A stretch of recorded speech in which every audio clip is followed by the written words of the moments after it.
मन की बात లో భాగంగా ప్రధాని నరేంద్ర మోడీ మాట్లాడుతున్నారు. లైవ్ చూద్దాం. प्रभु सेवा ये हमारी अगर एक बार हम सामूहिकता के रूप में देखें, संगठित रूप में देखें, तो कितनी बड़ी शक्ति है। जब न्यू इंडिया की बात होती है तो उसकी आलोचना होना, विवेचना होना, भिन्न नजरिए से उसे देखना, ये बहुत स्वाभाविक है और ये लोकतंत्र में आवकार्य है। लेकिन ये बात सही है कि 125 करोड़ देशवासी अगर संकल्प करें, संकल्प को सिद्ध करने के लिए राह तय कर ले, एक के बाद एक कदम उठाते चले, तो न्यू इंडिया 125 करोड़ देशवासियों का सपना हमारी आंखों के सामने सिद्ध हो सकता है। और जरूरी नहीं कि ये सब चीजें बजट से होती है, सरकारी प्रोजेक्ट से होती है, सरकारी धन से होती है। अगर हर नागरिक संकल्प करे कि मैं ट्रैफिक के नियमों का पालन करूं, अगर नागरिक संकल्प करे कि मैं को पूरी ईमानदारी के साथ निभाऊंगा, अगर हर नागरिक संकल्प करे कि सप्ताह में एक दिन मैं पेट्रोल डीजल का उपयोग नहीं करूंगा अपने जीवन में, चीजें छोटी छोटी होती हैं। अब देखिए इस देश को जो न्यू इंडिया का सपना 125 करोड़ देशवासी देख रहे हैं, अपनी आंखों के सामने साकार देख पाएंगे। कहने का तात्पर्य यही है कि हर नागरिक अपने नागरिक धर्म का पालन करे, कर्तव्य का पालन करे, यही अपने आप में न्यू इंडिया की एक अच्छी शुरुआत बन सकता है। आइए 2022 भारत की आजादी के 75 साल होने जा रहे हैं। भगत सिंह, सुखदेव, राजगुरु को याद करते हैं, चंपारण के सत्याग्रह को याद करते हैं, तो क्यों न हम भी स्वराज्य से स्वराज्य की इस यात्रा में अपने जीवनों में हमारे देश में एक ऐसा माहौल बना, बहुत बड़ी मात्रा में लोग डिजिटल पेमेंट, डिजिधन आंदोलन में शरीक हुए। बिना नकद कैसे लेन देन की जा सकती है, उसकी जिज्ञासा भी बड़ी है। गरीब से गरीब भी सीखने का प्रयास कर रहा है और धीरे धीरे लोग भी बिना नकद कारोबार कैसे करना, उसकी ओर आगे बढ़ रहे हैं। डीमोनेटाइजेशन, नोटबंदी के बाद से डिजिटल पेमेंट के अलग अलग तरीकों में काफी वृद्धि देखने को मिली है। बीम ऐप, इसको प्रारंभ किए हुए भी 2-2.5 महीने का ही समय हुआ है, लेकिन अब तक करीब करीब 1.5 करोड़ लोगों ने इसे डाउनलोड किया है। मेरे प्यारे देशवासियों, काले धन, भ्रष्टाचार के खिलाफ लड़ाई को हमने आगे बढ़ाना है। 125 करोड़ देशवासी इस एक वर्ष में 2,500 करोड़ डिजिटल लेन देन का काम करने का संकल्प कर सकते हैं क्या? हमने बजट में घोषणा की है। 125 करोड़ देशवासियों के लिए ये काम अगर वो चाहे तो 1 साल का इंतजार करने की जरूरत नहीं, 6 महीने में कर सकते हैं। 2,500 करोड़ डिजिटल ट्रांजैक्शन, अगर हम स्कूल में फी भरेंगे तो कैश से नहीं भरेंगे, डिजिटल से भरेंगे। हम रेलवे में प्रवास करेंगे, विमान में प्रवास करेंगे, डिजिटल से पेमेंट करेंगे। हम दवाई खरीदेंगे, डिजिटल पेमेंट करेंगे। हम सस्ता अनाज की दुकान चलाते हैं, हम डिजिटल व्यवस्था से करेंगे। रोजमर्रा की जिंदगी में ये कर सकते हैं हम। आपको कल्पना नहीं है, लेकिन इससे आप देश की बहुत बड़ी सेवा कर सकते हैं। और काले धन, भ्रष्टाचार के खिलाफ लड़ाई के आप एक वीर सैनिक बन सकते हैं। पिछले दिनों लोक शिक्षा के लिए, लोक जागरूकता के लिए डिजिधन मेला के कई कार्यक्रम हुए। देश भर में 100 कार्यक्रम करने का संकल्प है। 80-85 कार्यक्रम हो चुके हैं। उसमें इनाम योजना भी थी।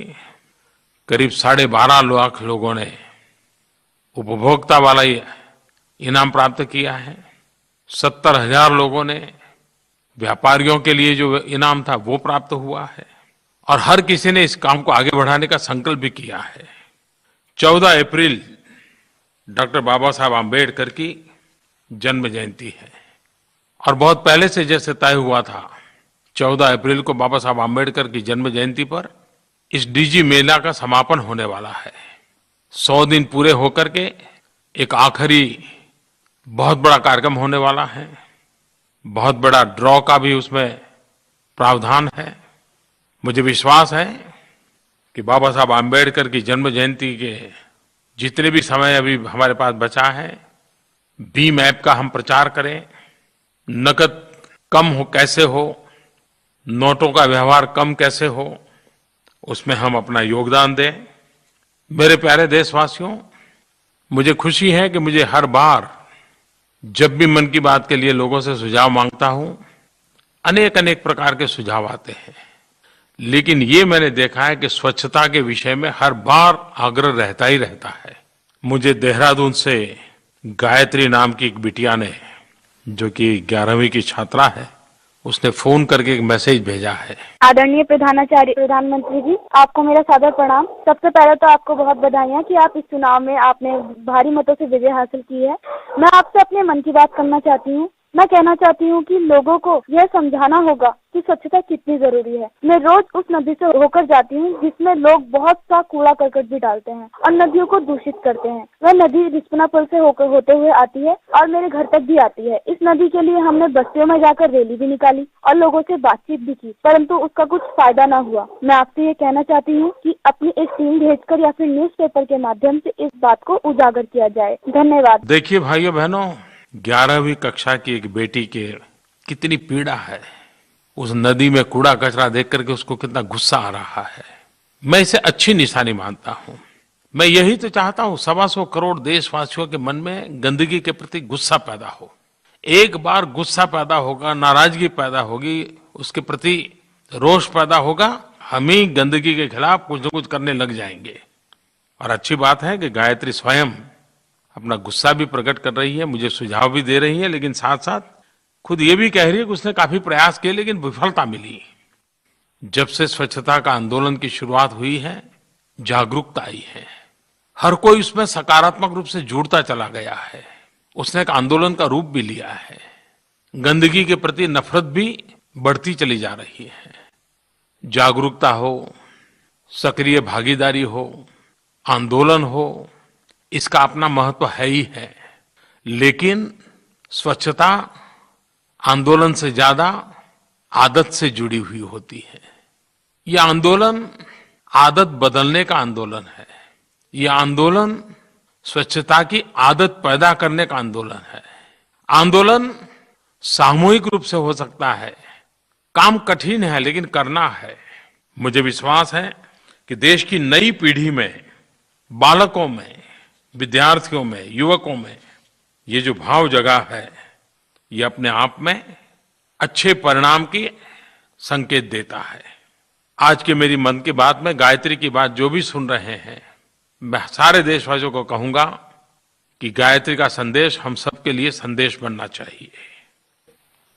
मेरे प्यारे देशवासियों, जब से मैं मन की बात कार्यक्रम को कर रहा हूं, प्रारंभ से ही एक बात पर कई सुझाव मुझे मिलते रहे हैं और वो ज्यादातर लोगों ने चिंता जताई है फूड वेस्टेज के संबंध में।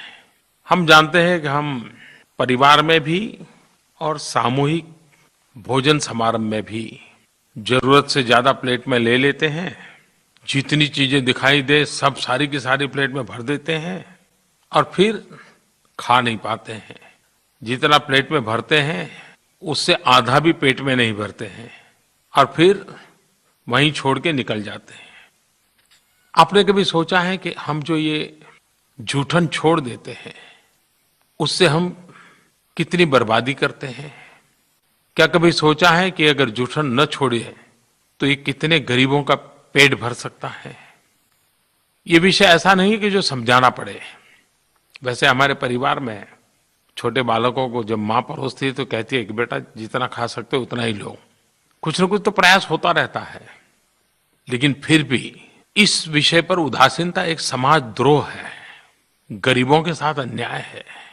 दूसरा, अगर बचत होगी तो परिवार का भी तो आर्थिक लाभ है। समाज के लिए सोचे, अच्छी बात है।